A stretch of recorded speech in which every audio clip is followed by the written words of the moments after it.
I got very excited just with the opening of the foreword of this book. Dr. Pattberg writes, "The idea for this work came to me while reading Ji Shanlin's essay on 思想家与哲学家, thinkers and philosophers, in which the linguistic sage expressed doubts about the over-reliance on philosophical system building in the West. No philosophical system seemed to last very long. By thinkers, I believe Mr. Ji meant those intellectuals who instruct the world about the facts of life by scholarship. They do not pretend, unlike most philosophers, that there are supernatural philosophical mechanisms at work." So just to go and look at this a little bit, Ji Shanlin, he was an Indologist, linguist, paleographer, historian, and writer. He was proficient in the languages of Chinese, Sanskrit, Arabic, English, German, French, Russian, Pali, and Tocharian. The language itself is extinct.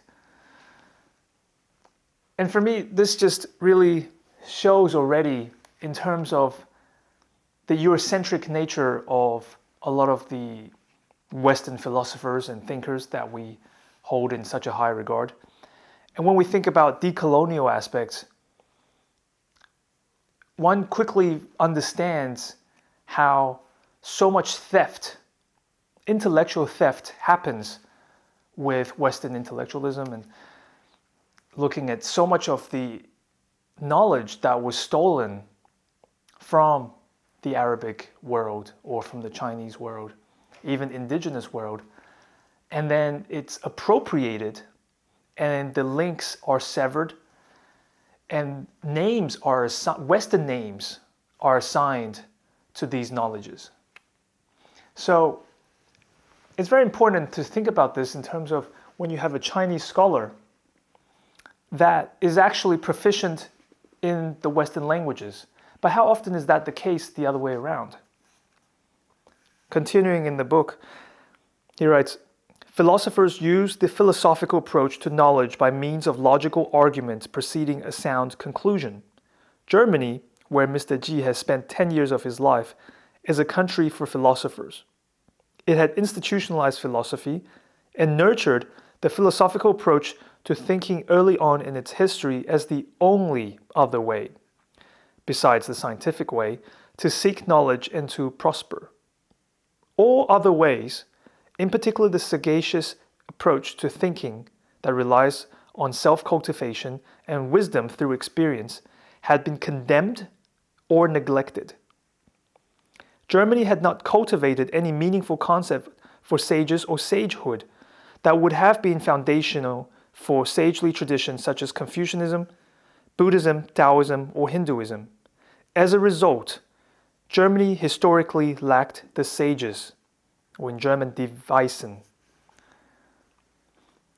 Just pause here and just think about this idea about science and about philosophy, as opposed to the idea of self-cultivation and wisdom. And so throughout this book, Dr. Pattberg also examines the ways into why this idea of wisdom might be condemned or neglected.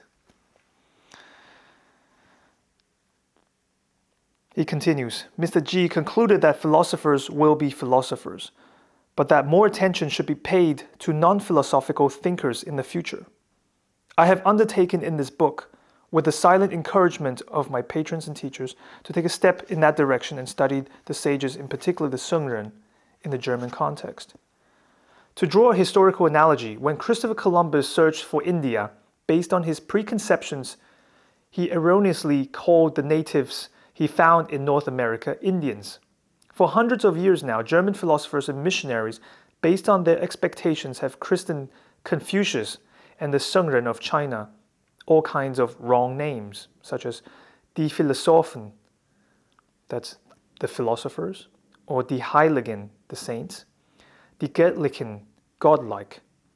The truth, 2,500 years of Chinese writing give proof that translations were mistaken.